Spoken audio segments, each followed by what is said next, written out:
From your local election headquarters, this is Big Country Politics on KTAB. Well, we were just looking at our phones there, and I want to talk to you about Dr. Paul Ferrigio, by the way, with McMurray University. I got right into the conversation, so sorry about that. Thank you for being here after the break. I hope you had a good New Year and I did, Christmas. and hope you did too. Good, I did. Thank you. But I want to get right into this because it's so much to talk about. The government shutdown, and we were just looking up our tax returns. Yes. As far as the government shutdown, apparently it's going to be affected. Right. Apparently, the IRS will collect our taxes, but they won't give us refunds. How do you like that? Wow. So this shutdown, because we were talking about, okay, there's a partial government shutdown. And kind of explain that real quick. Yeah, what happened is that both sides, Republicans and Democrats, realized there was a possibility for a government shutdown this last year.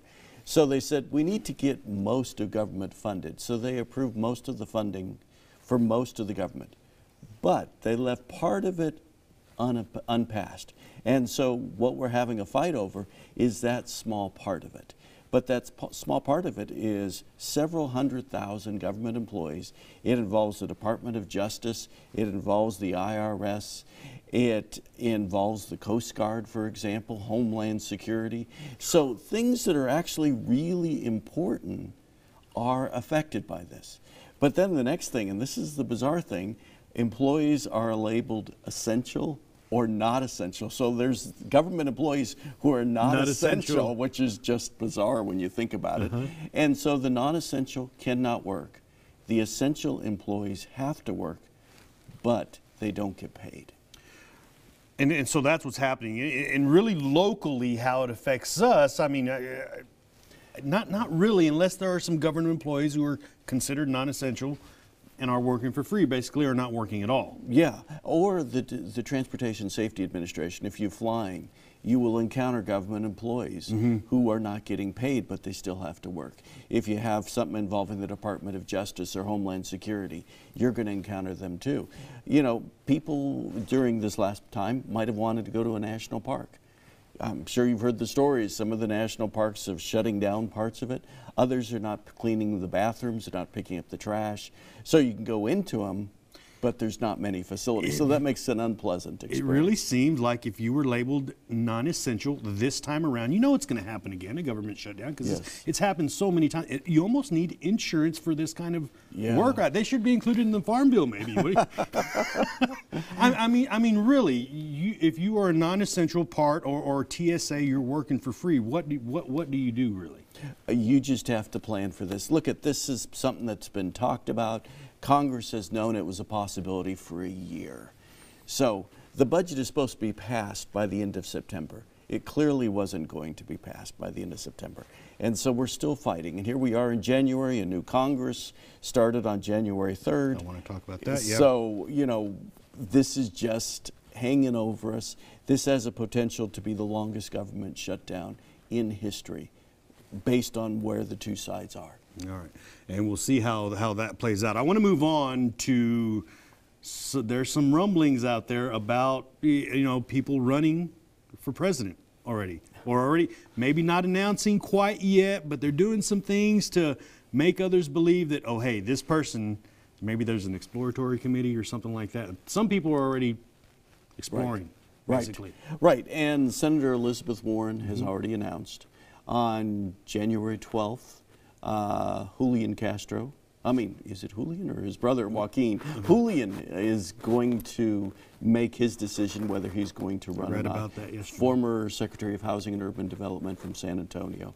Beto O'Rourke. I was going to ask about him, yeah. Beto O'Rourke is the big one. He raised so much money, about $40 million outside of the state of Texas, $40 million inside the state of Texas.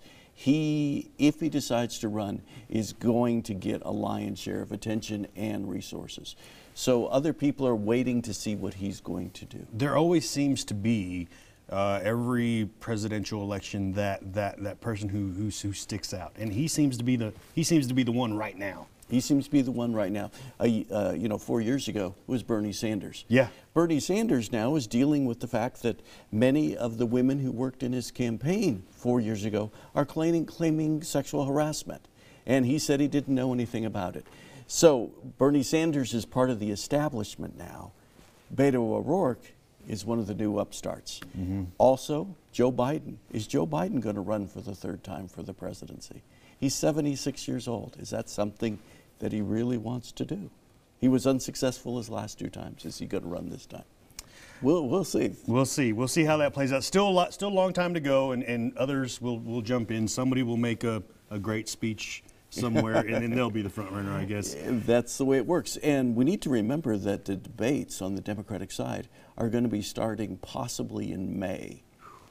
Okay, That so seems we're 5 soon. months away, and you know, the Iowa caucuses and all that process, that's going to get going very, very soon. This summer will be when everybody's going to be focusing on Iowa. And there is a potential for 45 people to run for the presidency on the Democratic side. How do you keep track? Yeah. How do you have debates with that many people? Yeah, they're going to have to narrow it down there. Yeah, so it's a bizarre situation. Speaking of the Democrats, the House has flipped.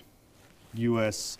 A lot of lawmakers are gonna be going into a different situation now. Yes. Totally different situation. Some new ones, Arrington, have not dealt with this before. Right.